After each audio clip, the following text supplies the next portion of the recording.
The Ayatollah Khomeini, the famous founder of the Islamic Republic of Iran, was 28 years old when he married his bride who was 10 years old. He also recommended that Muslim men marry girls before they reached puberty. In other words, when they're 9, 10 years old. Now, this also is an imitation of Muhammad as depicted in Islamic tradition. When Muhammad was 51 years old, he married a 6-year-old girl named Aisha and consummated the marriage, or in other words, raped her, because of course she had no way to refuse consent when he was 54 and she was 9. Because Muhammad is the excellent example as specified in Quran 33:21, as I noted before, that also is an excellent example. And there is considered to be no moral difficulty with seizing a child and raping the child, because Muhammad did it.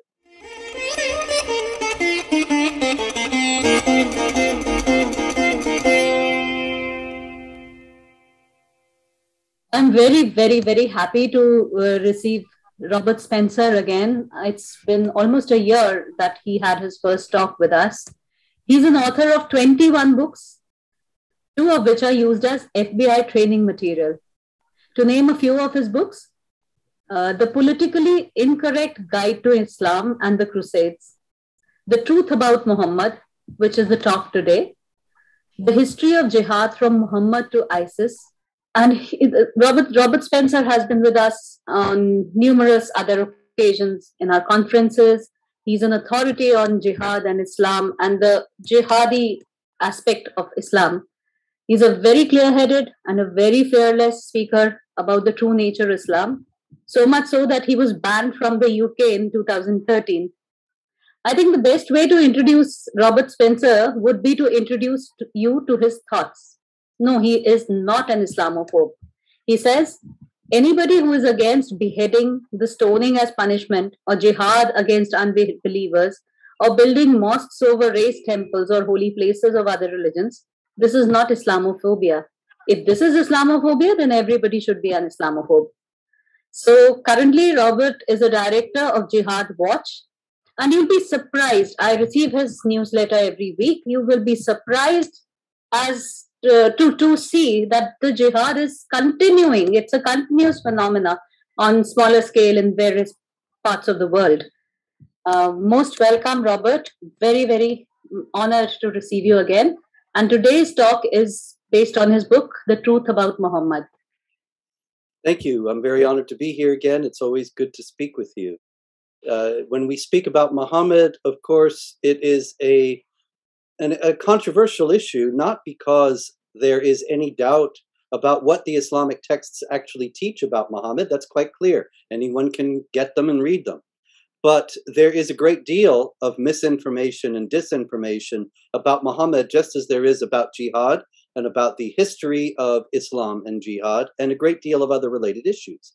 So, for example, Karen Armstrong, who is a very prominent historian in the United States, in England rather, she wrote a book several years ago, actually 2 books about Muhammad, in which she said, among other things, that Muhammad is comparable to Gandhi in being a man of peace and in striving to bring peace to all those around him. She could only have said such a thing to an audience that didn't know anything about Muhammad as he is depicted in the Islamic text, because every bit of what ISIS, the Islamic State, does, or the Taliban, or the ISI in Pakistan, or any number of other organizations that are dedicated to following Muhammad and implementing his teachings, everything that they do is based upon Islamic texts. And ISIS is actually quite scrupulous in following the teachings of Muhammad and the actions of Muhammad as exemplary in their actions, in what they do around the world, even the most horrifying things that they do. This is something that is denied or assumed to be false by most of the intelligence and law enforcement authorities in the world. As a matter of fact, you noted in introducing me very kindly that several of my books were used in FBI training materials. That was up until about 10 years ago. And then they dropped them because the Obama administration determined that they were going to not have any mention of Islam or jihad in connection with counterterror training, because Islam has nothing to do with terrorism. Unfortunately, the terrorists would tell you different. And they would tell you that Islam has everything to do with terrorism and that everything that they're doing is based on Islam. And when we look at the life of Muhammad as depicted in the Islamic texts, we can see that. Muhammad, according to the earliest available Islamic sources, was born in 570 in Arabia, in Mecca. And in the year 610, when he was 40 years old, he was praying in a cave on a mountain outside Mecca. And there appeared to him a being. In standard Islamic history, this is represented as the angel Gabriel. And according to Islamic sources, it was Gabriel, the angel, who appeared to Muhammad to give him the Quran over a period of 23 years subsequent to the first meeting. However, if you look at the earliest records, there is no mention of Gabriel, and the being is not identified. Muhammad is also depicted as being absolutely terrified by the vision that he had received, and not knowing if he was possessed by a demon, which is a strange response to having an encounter with an angel. He then went home shivering with fear and told his wife Khadija to cover him with a blanket because he was trembling. And he told her what had happened. Ultimately, she took him to her uncle, Waraka bin Nawfal, who was a Christian priest. And he explained to Muhammad, and all this, remember, is according to the earliest Islamic sources, that he was a prophet and that that was Gabriel. However, there's a very strange aspect to the stories, and that is that Gabriel is terrifying. In their first encounter, it says that he pressed Muhammad so hard that he thought he was going to die. Now, ordinarily, when one encounters, in various religious traditions, when there are encounters with spiritual beings, when one is terrified and threatened and frightened, generally that being is not one that is bringing good. And this is the dilemma that is presented to us in the earliest Islamic texts. This is supposed to be the angel Gabriel, the messenger of Allah, the only God. And clearly, however, he's working on the basis of violence and intimidation. He's terrifying Muhammad into submission. And then later, there are other strange aspects of the story. Gabriel starts to visit him regularly, and then when he stops, Muhammad goes to the top of a high mountain and he's going to throw himself off and commit suicide. This is also a strange reaction to what is supposed to be a benign heavenly being. In any case, Gabriel is thus identified, visits Muhammad on a regular basis for the next 23 years, and gives him what becomes the Quran, the holy book of Islam. And in the Quran, the holy book of Islam, we see the same violence and intimidation that Gabriel first displayed to Muhammad in the first encounter that they had. It's the same thing all the way through, that the Prophet Muhammad is supposed to submit and be the slave of Allah. And then the non-Muslims are supposed to submit and be the slaves of the Muslims. And all of the whole superstructure of Islam, women are supposed to submit and be the slaves to men. The whole thing is based on submission and intimidation and fear. Nowadays, of course, we see this in the Taliban very clearly. And the Taliban believe that they are carrying out the teachings of Muhammad and following the example of Muhammad.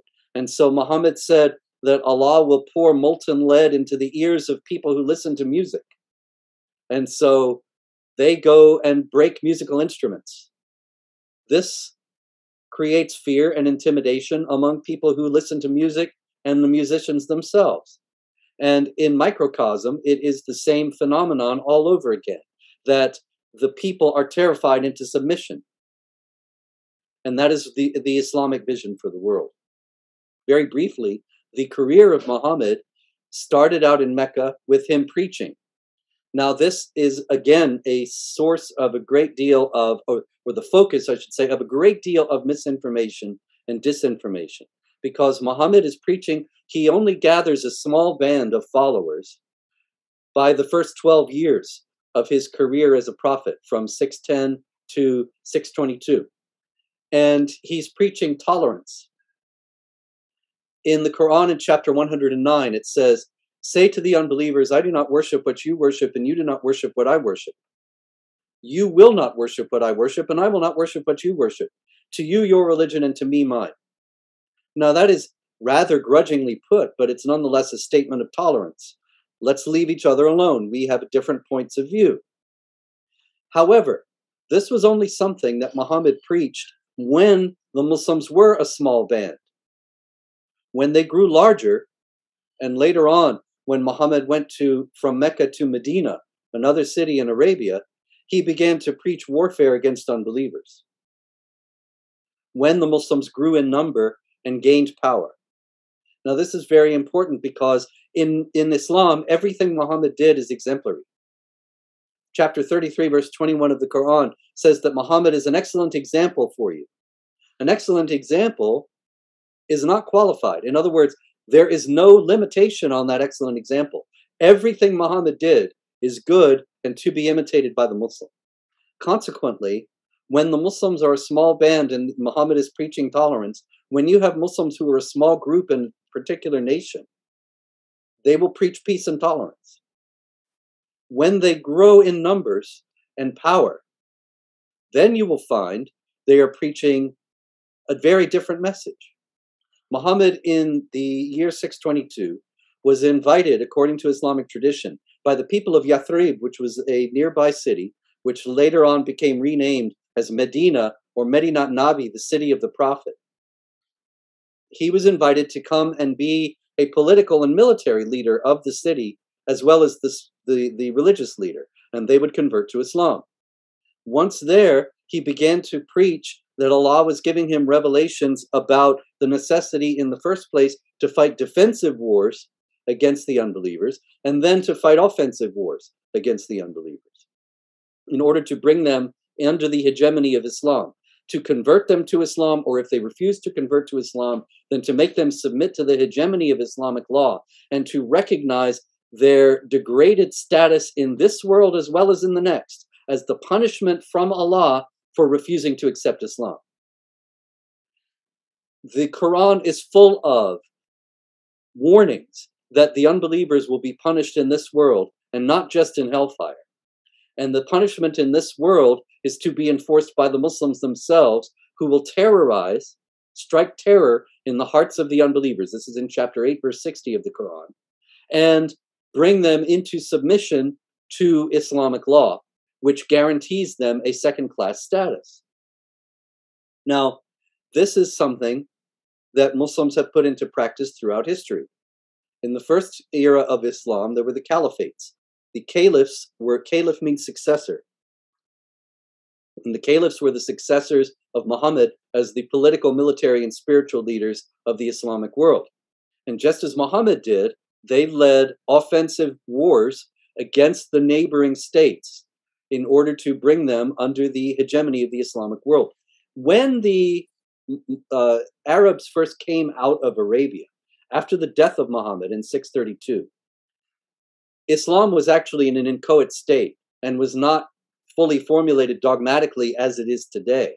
However, those conquests in Islamic tradition have been ascribed to the imitation of Muhammad, who called for warfare against unbelievers, making the heart of the Islamic world, the Middle East, North Africa, and Persia, out of what had been Christian and Zoroastrian areas. And they were conquered. Then, according to the Quran, they were subjugated under the hegemony of the Muslims. The non-Muslims were made to submit. This is in direct, exemplary imitation of Muhammad, as commanding that Muslims must fight against the unbelievers. First, invite them to accept Islam. Then, if they refuse, ask them to pay the jizya, which is a tax specified in chapter 9, verse 29 of the Quran, a tax in tribute to the Muslims as a sign of one's submission to their hegemony.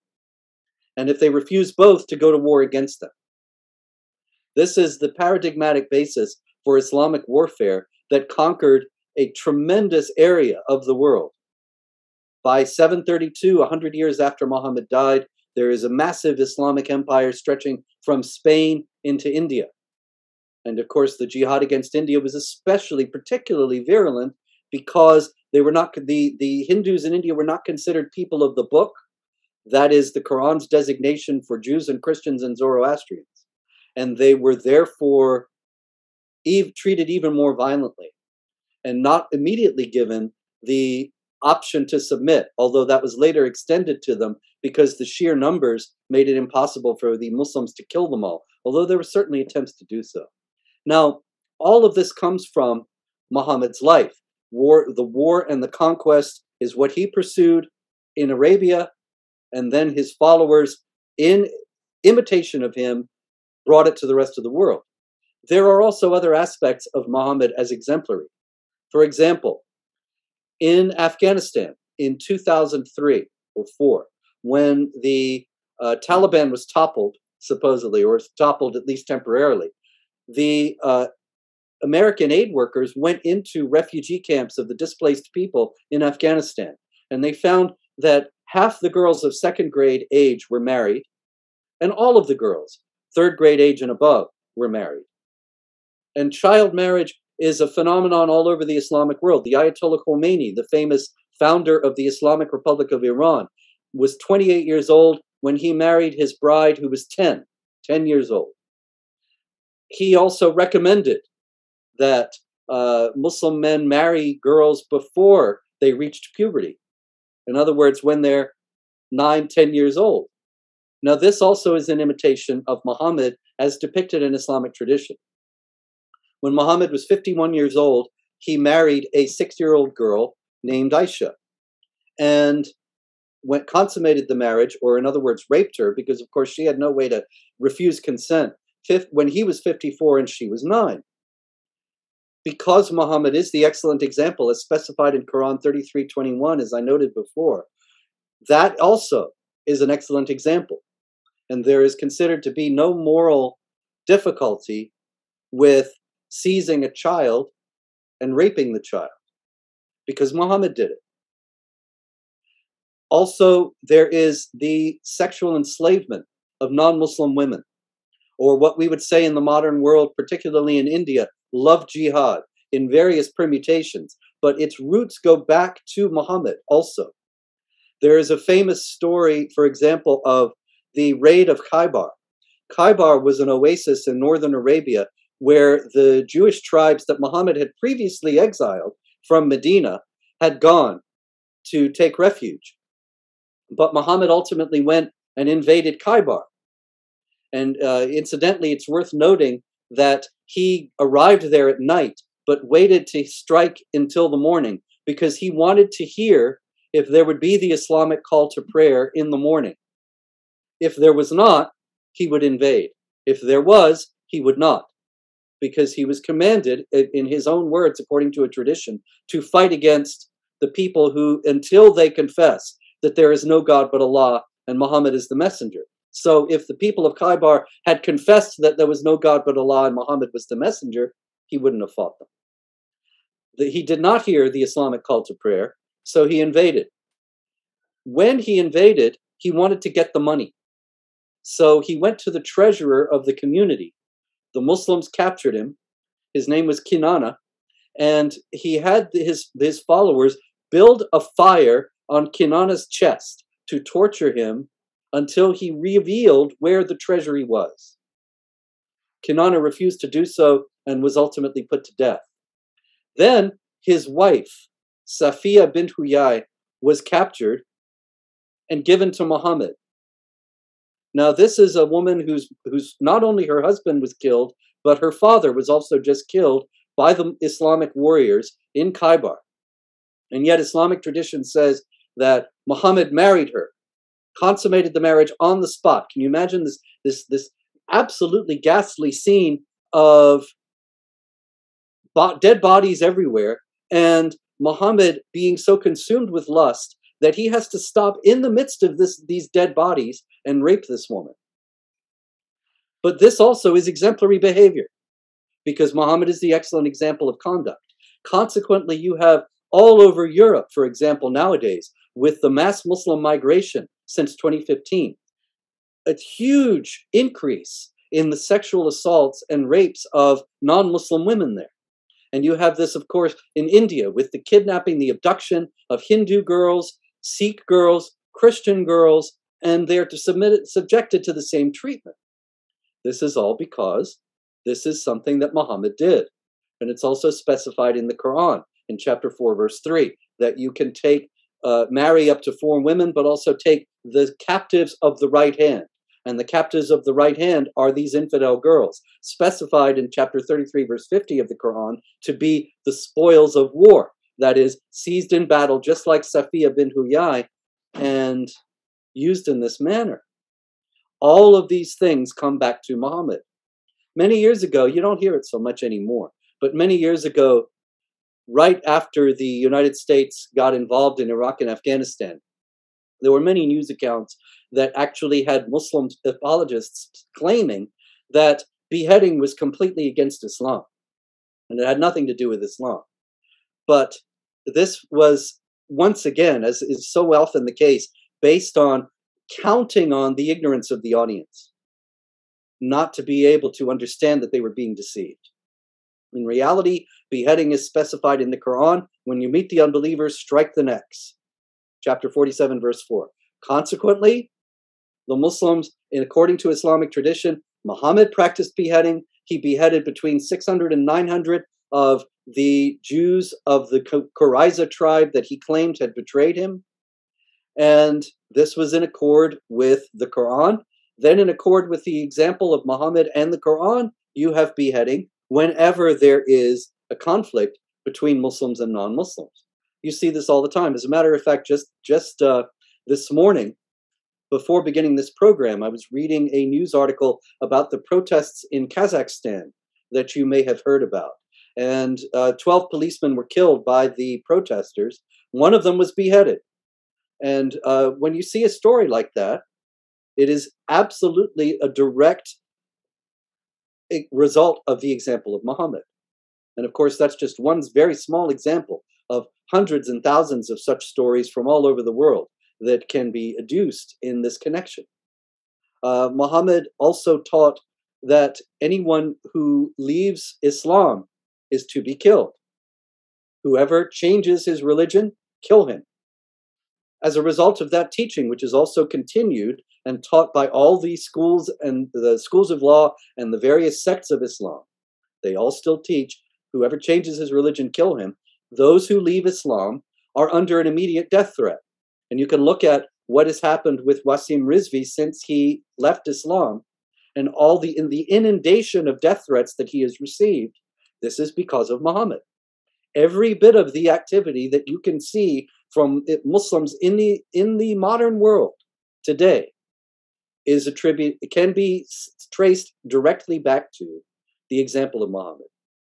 Consequently, this is the primary responsibility of non-Muslim governing officials, law enforcement officials, and intelligence officials. If they want to deal with this problem adequately, they have to confront the fact that these values are what are being taught in mosques all over the world. Because Muhammad, as the excellent example, is still being taught everywhere. It's just as a matter of course. Every religion is going to teach what it teaches, and this is what Islam teaches. But there is tremendous, almost universal denial about this. And every non-Muslim politician in the West, from Merkel, who is no longer Chancellor of Germany, but I'm sure that her successor is just as bad, Macron in France, Boris Johnson in the UK, certainly Joe Biden, and all their predecessors, with the arguable exception of Trump, but not the complete exception of Trump. Every last one of them teaches, and the Pope as well, and every Western authority teaches that Islam is a religion of peace that has nothing to do with terrorism. I'm sure this is true also in India. Every non-Muslim state seems to be absolutely fanatically committed to the idea that Islam is peaceful. The first thing that we have to acknowledge is that that's not true. That Muhammad taught warfare, he engaged in warfare, and he left an example of warfare and subjugation for his people. And that if we do not confront this, if we're not realistic about this, it's just going to keep going on. One thing that could be done by non-Muslim states, if they had the courage, would be to say that Muslims are perfectly free to practice their religion in these various countries, but only insofar as they do not conflict with the law of the land. And so efforts to engage in violence against non-Muslims, to subjugate them, to impose Sharia, would be unacceptable and prosecuted fully. Were that to happen, along with prosecution of child marriage, polygamy, and so much else that comes from Muhammad's example, the world would be a very different place. I can give you one example in closing. There was a training camp discovered in the United States a few years ago in New Mexico, in a remote area. And the training camp was actually taking children and training them to be suicide bombers. And the idea was that they would go into schools and blow themselves up and kill large numbers of other children. This was being run by a man named Siraj ibn Wahhaj, who was the son of a very prominent Islamic spokesman in the United States, Siraj Wahhaj. And Siraj ibn Wahhaj had several wives. He had actually come to the attention of law enforcement previously for leaving one wife without divorcing her and marrying again. Polygamy is ostensibly illegal in the United States, but because the United States is primarily interested in not appearing to be Islamophobic, nothing was done about Siraj ibn Wahhaj's polygamy. And so he went to New Mexico and started this jihad training camp. If his polygamy had been prosecuted, as would be normal because it is illegal, then he wouldn't have been free to start the jihad training camp. If the United States and other states were consistent in applying their own laws to Muslims, which they are not doing because they're afraid, they're intimidated, and they want to accommodate them, then there would be a great deal less jihad activity around the world. But that is unfortunately just the opposite of what is happening. On that happy note, I will conclude, and if you have questions, we can discuss them now. Thank you.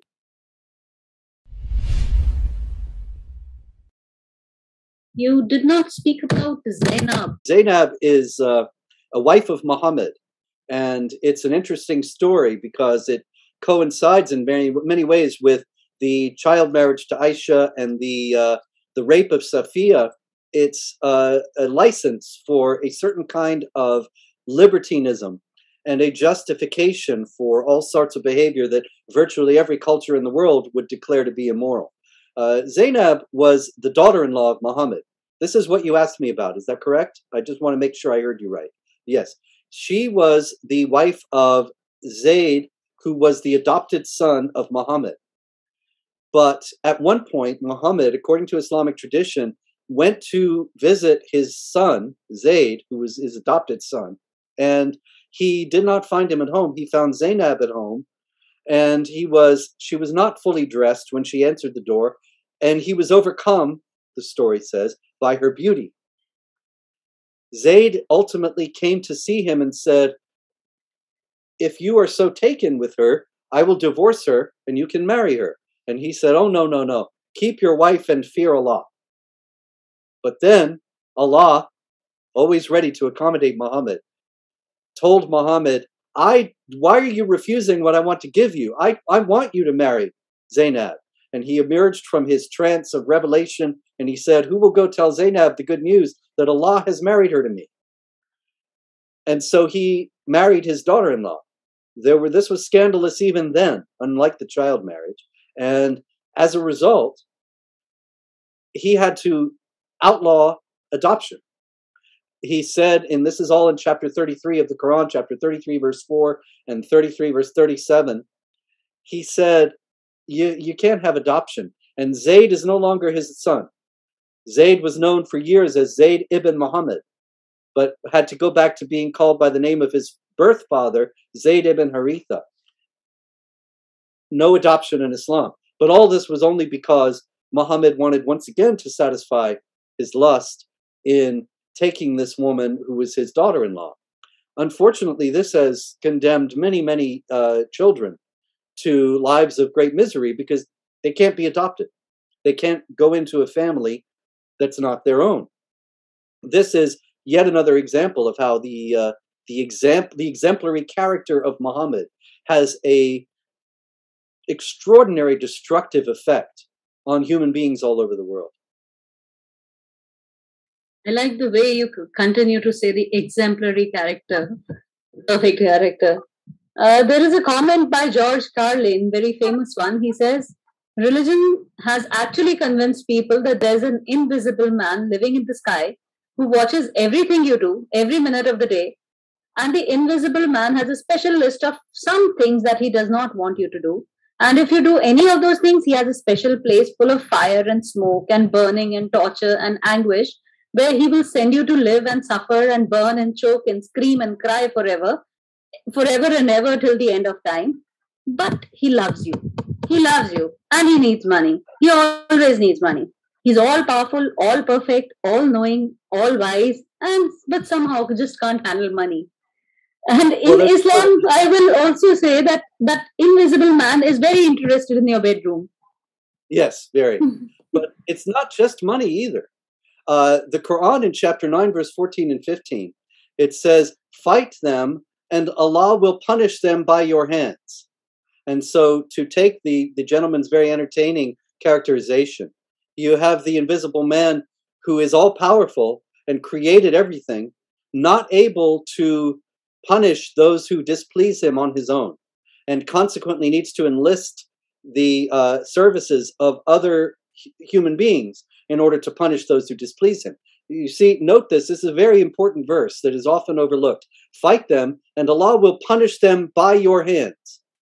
It's chapter 9, verse 14. In other words, the Muslims are the executors of the wrath of Allah.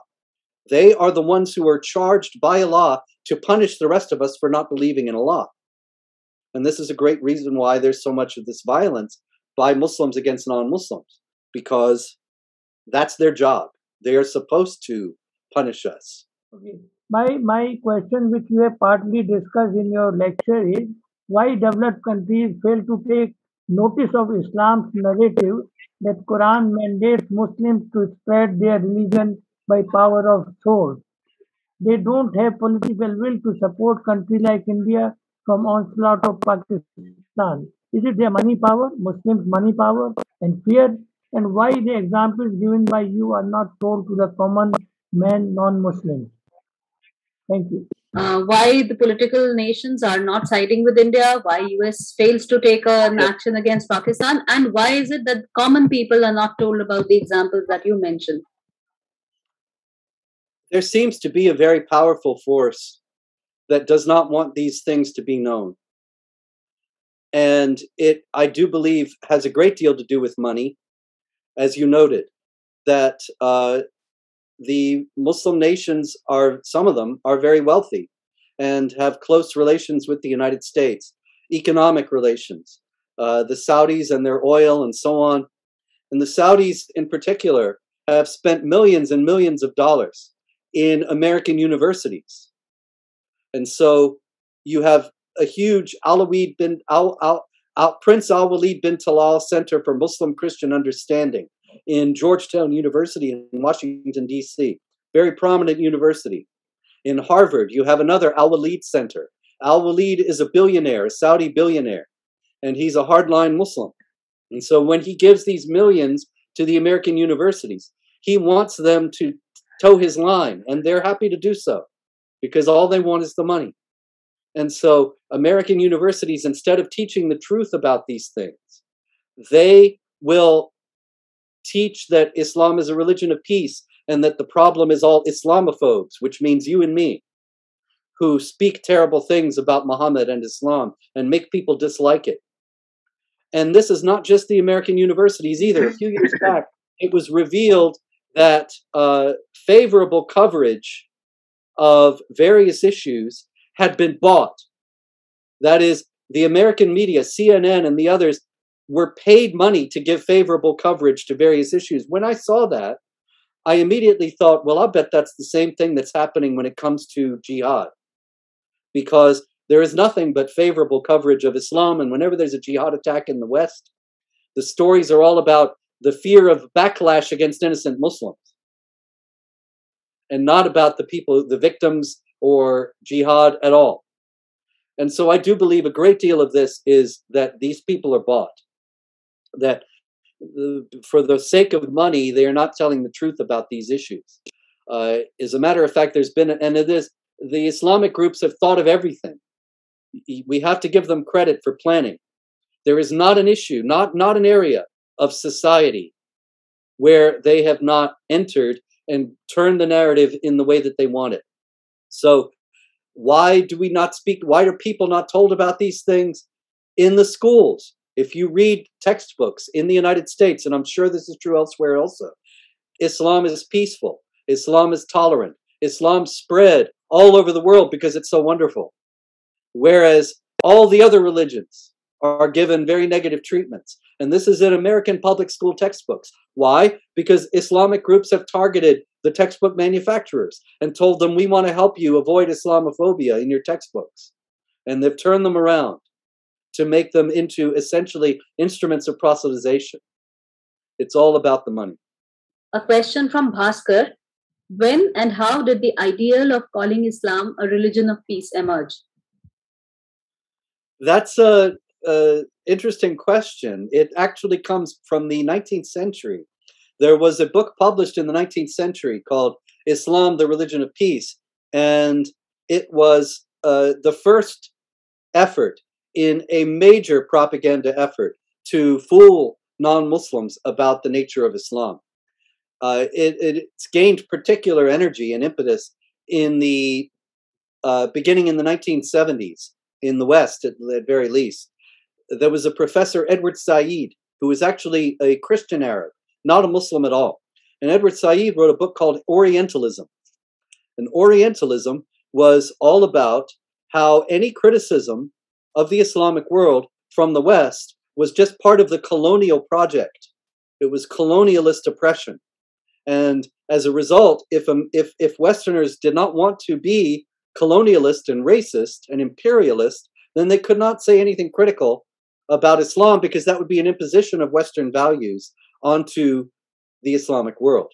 Now, of course, you and I know this is nonsense, because we are from very different parts of the world, and yet we encounter Islam in the same way and see that it's aggressive, belligerent, violent, expansionist, supremacist, and so on.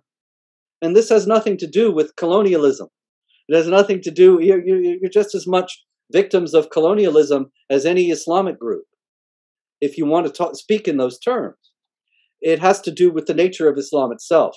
But this was obscured by Edward Said to a tremendous degree. His book Orientalism had immense influence all over Western academia and the Western intelligentsia. Now, at the same time, there was the push to say that Islam was a religion of peace that came from George W. Bush after 9/11.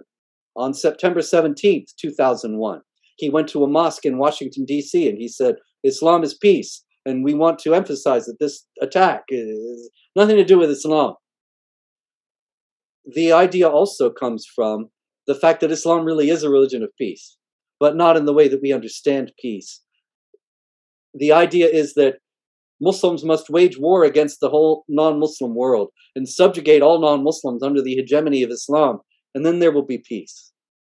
And so Islam ultimately has the goal of peace by conquest and subjugation. Therefore, it's a religion of peace. But all this is ultimately just an attempt at deception. And it's very effective, because if you're not a Muslim, most people would not be interested in reading the Quran or reading about the life of Muhammad. Mostly only Muslims are interested in such things.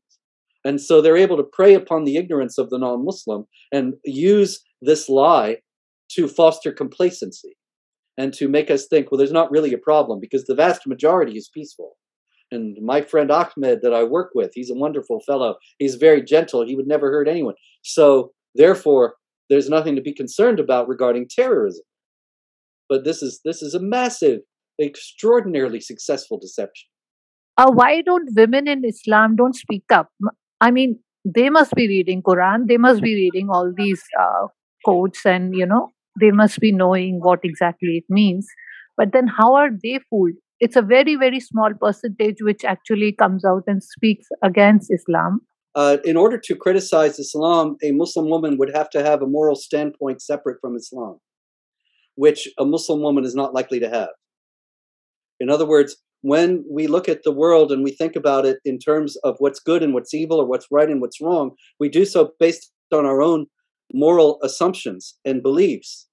And so a Muslim woman is taught Islamic assumptions and beliefs. And so she's taught that she's a secondary human being, to serve, be a slave of the husband, to be beaten if she's disobedient, to have polygamy if the husband wants. And most of the women, most of the people in hellfire are women, and so on.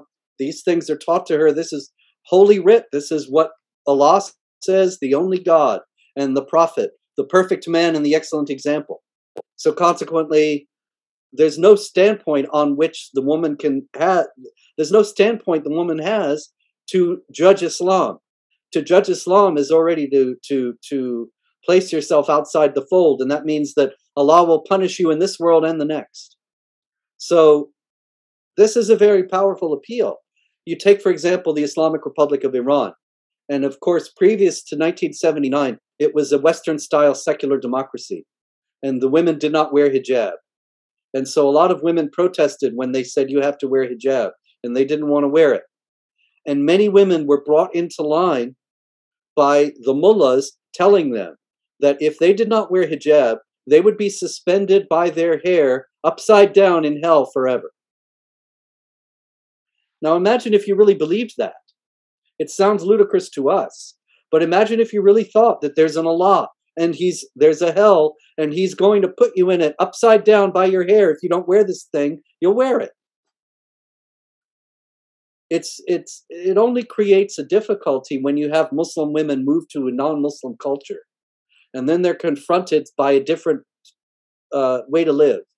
And sometimes that creates difficulty. That's actually when you have honor killings and so on. In India, as well as there's been some that have happened in the United States and elsewhere, they start to live in a different way. And then their brothers and their father, they kill them because they have dishonored the family by living in a way that's un-Islamic.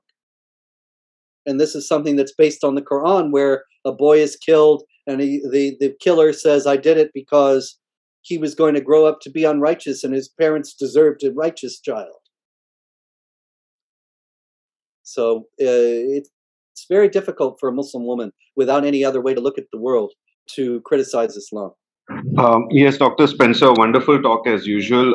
My question was a bit related to the topic that you had mentioned.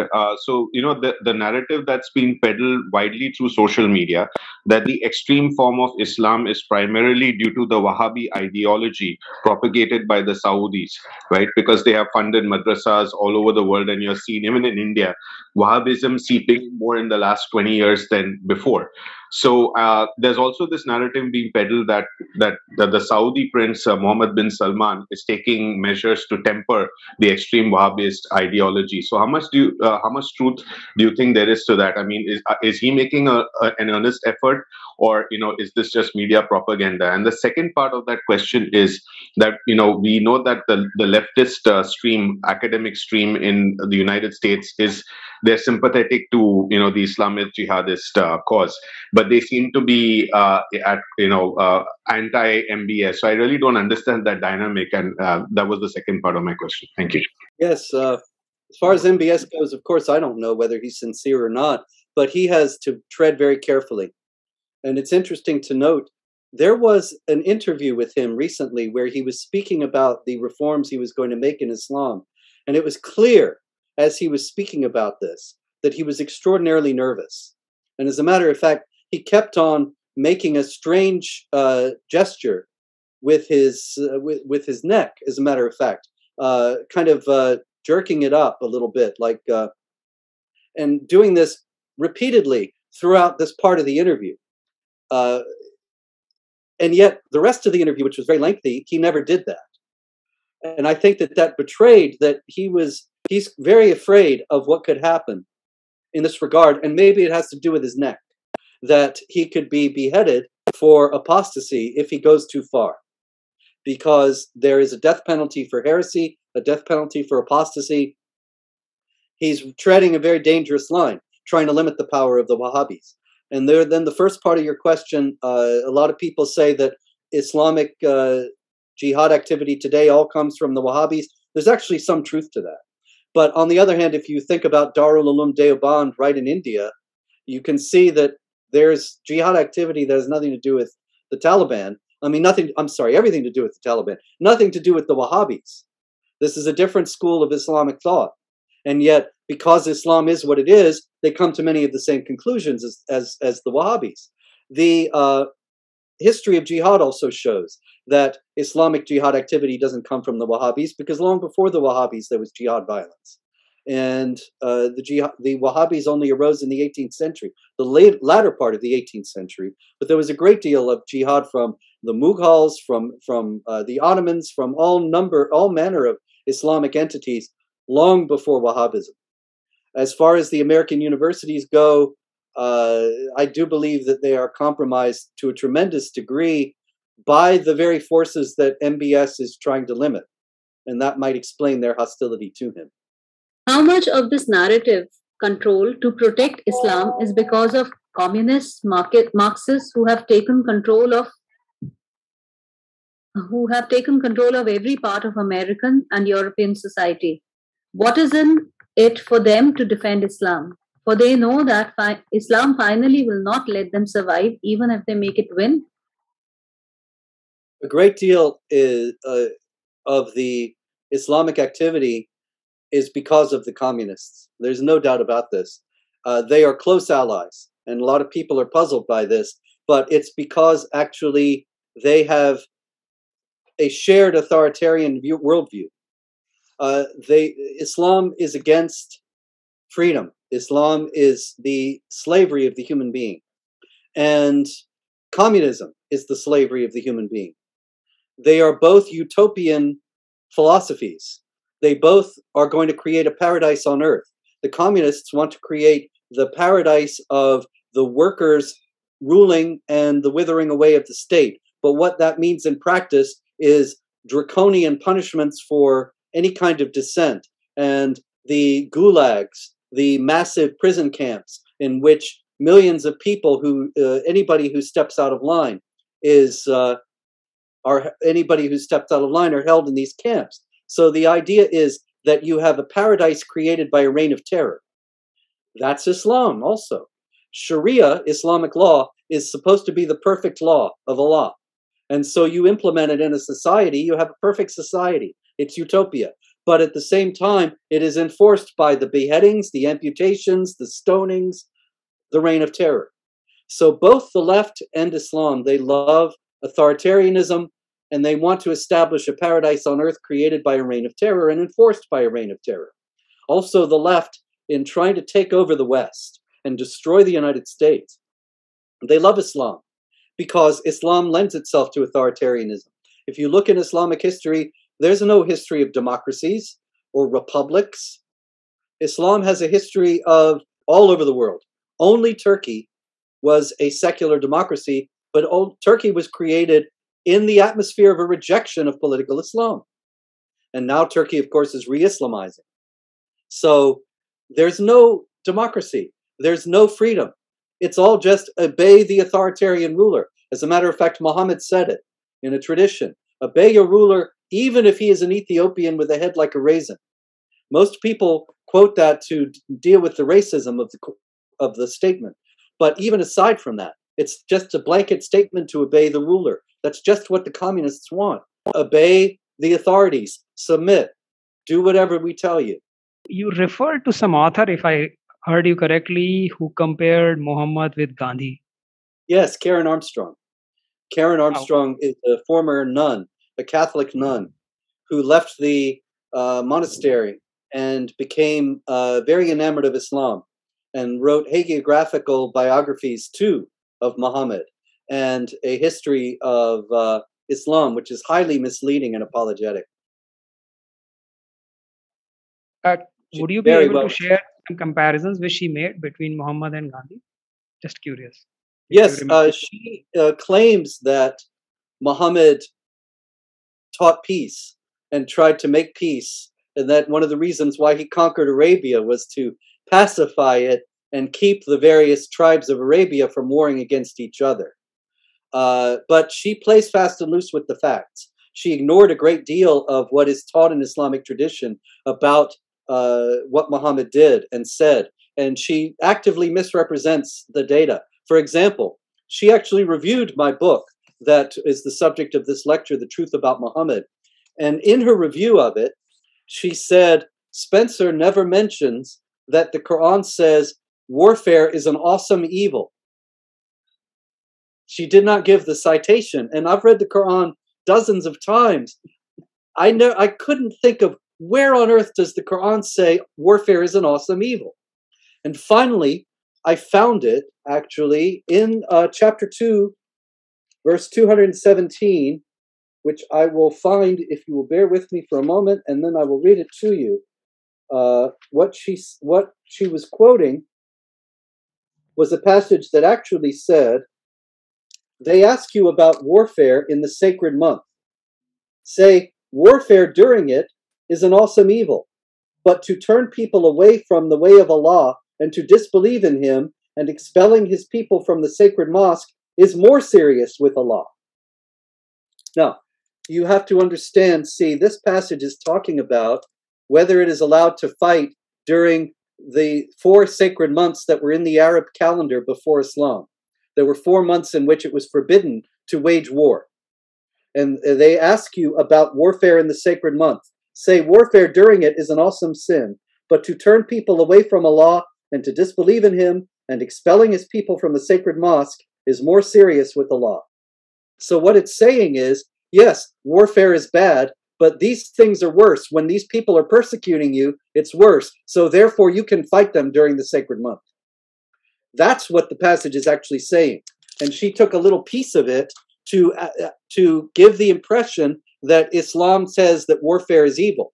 Islam never says warfare is evil. All it was saying was warfare during this particular period is evil. However, there are worse evils in these people who are persecuting the Muslims, so warfare during the sacred month is okay. She's a liar, in other words. You are described as anti-Muslim author. What is your response to that? And again, my question that with your being banned from the United Kingdom and all these, did you also get death threats and all? Because we have a few speakers who have kind of completely gone off the media. Oh yeah, I get many death threats. They've actually tried to kill me twice. I was the focus of 2 assassination attempts. One was in Texas in 2015, when a couple of ISIS gunmen from Arizona actually came out of their car and they drew their guns and they were going to come in and shoot me and a number of others, but they were shot by our security forces outside our event.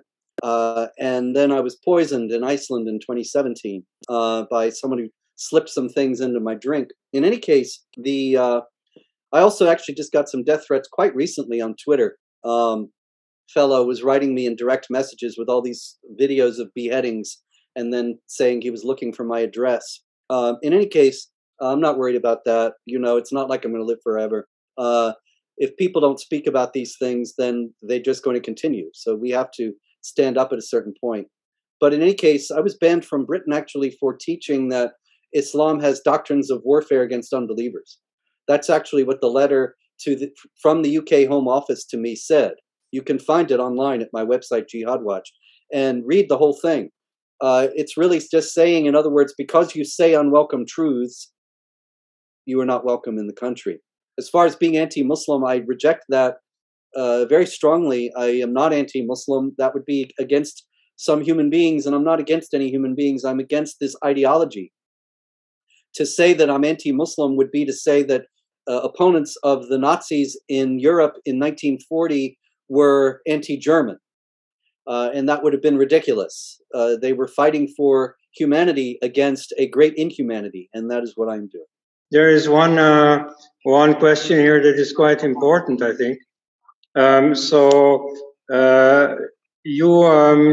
Mr. Spencer, you have done great work about the life of Muhammad as per the Islamic sources, but also about the genesis of Islam as per other sources of history. And these two are quite in conflict. Now, given the more recent knowledge by scholars like Christoph Luxemburg and so on, about the alternative, the non-Islamic history of Islam, the historicity and at any rate the life details of Muhammad are a bit problematic. So this is a very wide topic. I have many questions about it, but in general, you see, where is your thinking going in reconciling these two views of history?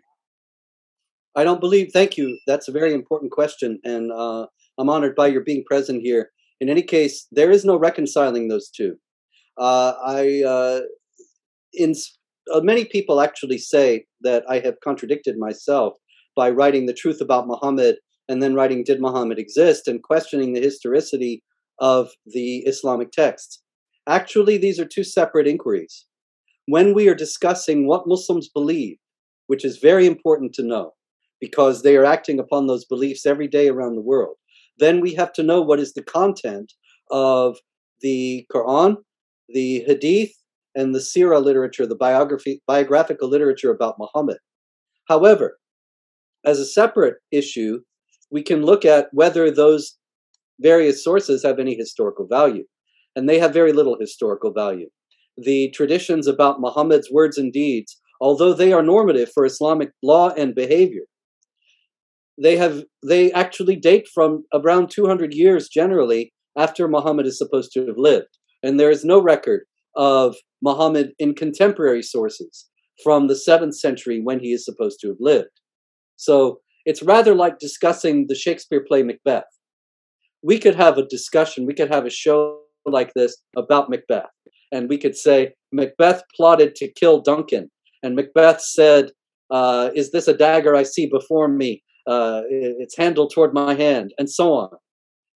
And discuss all of Macbeth's motivations and his goals and his activities. But that still would be, it's just a play. It's not history. And so while we can discuss what Macbeth said and did, that does not give it any historical value. What we have with Islam is rather as if there were a large group of people who thought that the play Macbeth was holy writ, and that Macbeth was absolutely a historical figure and were imitating it. And then it would be two inquiries. One would be what Macbeth said and did, which would be very important to know to deal with these people. And second, is this really actual history or is it just a play? And in the case of Muhammad, there is no evidence that any such person existed. He is a creation of various factions that created the Arab Empire for their own goals and purposes. Unfortunately, one of their primary goals was to create a warrior group that would preserve and expand and strengthen their empire. And so they sanctified warfare and conquest as being pleasing to Allah. And this is why we are discussing this today and why it remains a problem. But there is no historical value to these stories. So we have a question. Your views about the Deobandis? Well, of course, they're the inspiration. They're the source for the Taliban. The Islamic theology that the Taliban hold comes from the Darul Uloom Deoband, comes from the Deobandi point of view. It's essentially identical to the Wahhabis, but it's not the Wahhabis. And the reason why two Islamic groups that are distinct, like the Deobandis and the Wahhabis, have essentially the same point of view is because the Islamic texts are very clear. And they do teach warfare against unbelievers. They do teach the subjugation of the unbelievers under the hegemony of Islamic rule. There's no sect of Islam that does not teach this. People speak about the Ahmadiyya or the Ismaili Shia in this connection as being peaceful. These are very small groups that do not have influence in the wider Islamic community. We're talking about less than 1 or 2% of Islam worldwide.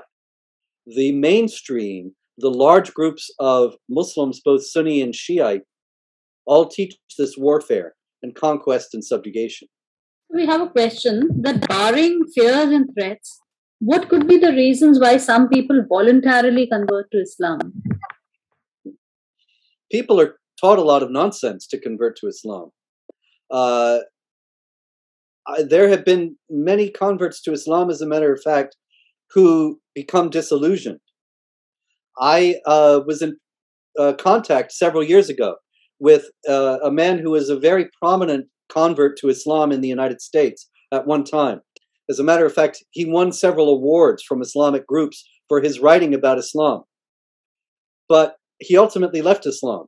And he told me that the Islam that he was taught was not the true Islam. He was taught that Islam was all about peace and brotherhood. And as a Black American, he was very interested in it because it was a rejection of racism. Then he became a Muslim. And he said he had only read a little bit of the Quran before he became a Muslim. This is very common. And it's the same thing with many women. They are told that Islam teaches dignity and modesty. And that's the reason for the covering, that a woman has her own dignity and is not just a tool for men. Of course, it's just exactly the opposite. And the covering is all part of that mindset. But many of these converts do not see this until they get in. And then it's too late because you have the death penalty for leaving Islam. So many converts become all the more fanatical as they embrace the new religion fully. And there are many converts as a result who have been involved in jihad terror activity all around the world. But there are also some converts who become disillusioned and they leave Islam after a short period. Because the dawah, the proselytizing that is done to bring them in, is often quite different from the reality of Islam. And they only find out about these things like the prohibition of music, the subjugation of women, all these things once they're in.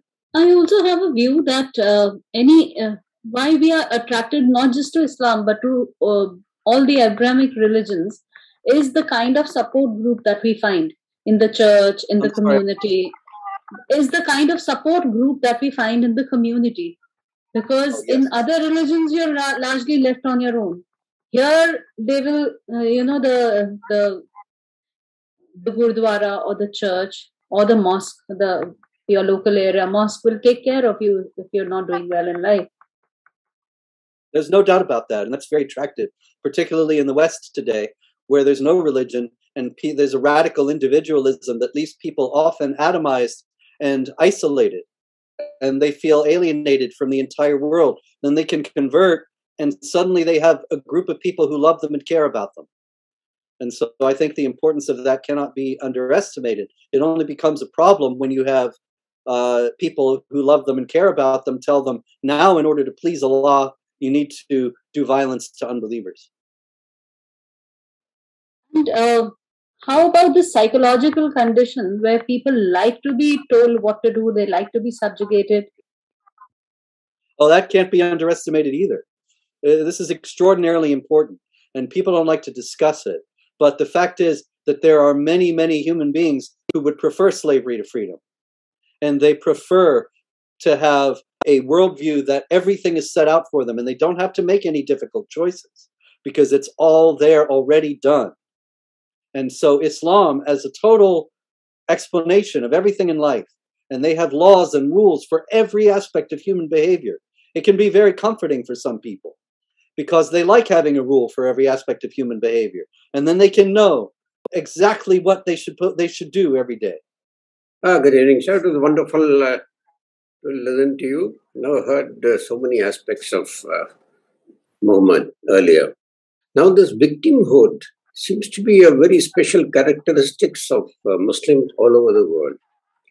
And how much of it is really inherited from the Christian forebears in Europe? Oh, victimhood. Oh, I don't know the provenance of victimhood, except I do suspect that it comes from actually not Christianity, but the struggle against racism in the United States. Racism, of course, is the national trauma of the United States. And it has created the idea that there are people who are victimized who need special assistance and special accommodation. The Islamic groups in the United States and now also in Europe have made very skillful use of this, portraying themselves as victims of racist Islamophobic counter-terror measures and thus needing special treatment and accommodation because they are so discriminated against in the society. This is just playing on the historical controversies in the United States. But in terms of Islam, it doesn't have any substance. There haven't even been Muslims in the United States until relatively recently, and they have not suffered and do not suffer widespread discrimination and harassment. The problem is that the society is now constituted in a way that victimhood is prized and valued and is essentially currency to gain power and influence. And so the more of it you have, the more power and influence you can get. And so they're playing the game very skillfully. That, of course, we see this incredible obtuseness of governments all over the world, leaving aside a couple of governments like Japan and maybe Poland, who are very clear about how the Islamic population has to be managed, so to speak.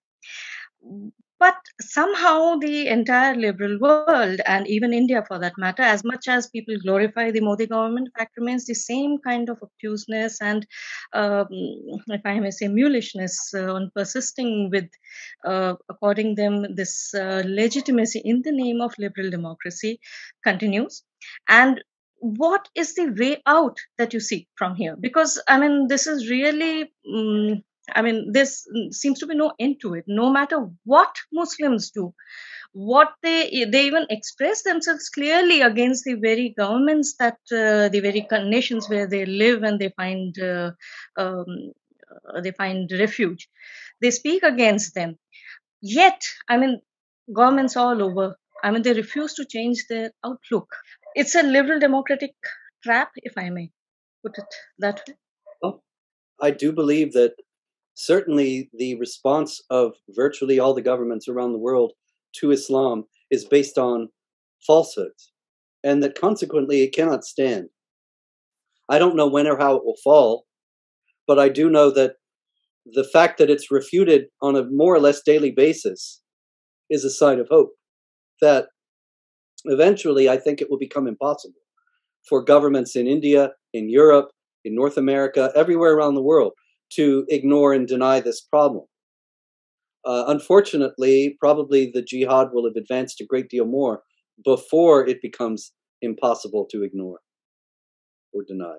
I learned Farsi for a while, Persian, and my teacher was a Shia, and he used to say that this, he had a very clear distinction. He says Shias are the one who gave us literature and arts and culture, and Sunnis were Arabs, they were tribes. And he gives the example of how Persia was captured initially. He said that it was the center of culture in the Ottoman Empire, all over Asia, in fact. And then these Arabs, they came on their camels, they had the muscle car, they subjugated Iran. And so it's like a PhD professor being a slave and the uncouth, illiterate servant becoming the master suddenly. And this situation could not go on for very long. So when Ali came, a successor of Muhammad, he saw that it is very difficult to continue this kind of arrangement. So he asked them that, okay, you accept Islam, but you can continue your own traditions. Yeah, well, there's no doubt there's a lot of anti-Arab sentiment in Iran. And that Iran, Persia had a tremendous history and tradition long before Islam, which is unlike Arabia or other areas of the Islamic world. And so there is resentment to a tremendous degree against Sunni Islam because it's identified with the Arabs and against the Arabs among many Persians. At the same time, of course, we can see from the Islamic Republic that there are some Shiite Persians who are quite fanatical in Islam. And there's a phenomenon, it's also true in Pakistan, that a lot of non-Arab Muslims tend to become even more fanatical than the Arabs to try to prove that they're just as good Muslims as the Arabs. And so there are all these things happening, but there's tremendous discontent with Islam itself in Iran today because of the Islamic Republic, and because people who have lived under the Islamic Republic since 1979 have seen what Islam is all about, and they don't like it. And so there is a resurgence of Zoroastrianism, the worship of the fire, in Iran, because many Persians in secret are recovering their ancestral religion. And a tremendous falling away from Islam. As a matter of fact, there was a poll in the Islamic Republic of Iran quite recently, within the last few years, where the number of people who professed Islam was in the 30s, the percentage. About 35% of people in Iran said they were Muslims, which is extraordinary because officially 99% of the people in Iran are Muslims. But a tremendous number have left Islam for various other things, including fire worship. One of the things the American forces in Afghanistan found was an American who had become a Taliban. John Walker. John Walker, yeah. And so one would think that people would be interested in following up with him and, whether his views have changed or not, but nothing is heard about him. Do you have any idea what he's doing now and what his views are? Yes, I do. He was freed from prison last year, I believe it was, or maybe 2 years ago. And he wrote an article recently about Islam, jihad, Afghanistan, the Taliban, making it very clear that he hadn't changed his views at all. He has only been reinforced in Islam, in his Islamic views. It's noteworthy that he's a convert and that he came out of the rootless and traditionless individualism of society in Southern California and the materialism of it, and embraced Islam as being an all-encompassing answer. Now, because he has waged jihad against the United States and served time in prison, he's a hero to some Muslims. And I think we will likely be hearing more about him, more from him in the future.